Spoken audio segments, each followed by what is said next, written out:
Hello friends, welcome to my channel. இன்றைக்கி இந்த வீடியோவில் நம்ம பார்க்க போகிற ஃபேக்ட் என்னென்னு பார்த்தீங்கன்னா, யூனிவர்ஸில் இருக்கிற பிக்கஸ்ட் திங் என்னென்னு நம்ம யாருக்காவது தெரியுமா? நம்ம நினச்சிட்டு இருப்போம் பிளானட் அப்படின்ட்டு. நம்மளுக்கு சில பேருக்கு அதுவும் இல்லைன்னு தெரியும், ஸ்டார் நினச்சிட்டு இருப்பாங்க. அப்போ அதுவும் இல்லைன்ட்டா அப்போ வேறு என்ன, கேலக்ஸி அப்படின்னு நம்மளுக்கு தோணும். பட் ஆனால் அதுவும் இல்லைங்க.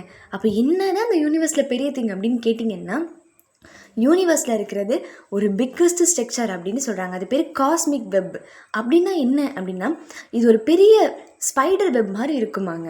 அதாவது இந்த ஸ்பைடர் வெப்க்கு, அதாவது காஸ்மிக் வெப்குள்ளே என்ன இருக்கும் அப்படின்னு கேட்டிங்கன்னா, பில்லியன்ஸ் ஆஃப் கேலக்ஸிஸ் இருக்குமா. அதுவும் ரேண்டமாக இல்லைங்களா, எல்லாம் லாங் ஃபிலமெண்ட்ஸ் மாதிரி ஒன்றோட ஒன்று கனெக்ட் ஆகியிருக்காங்க.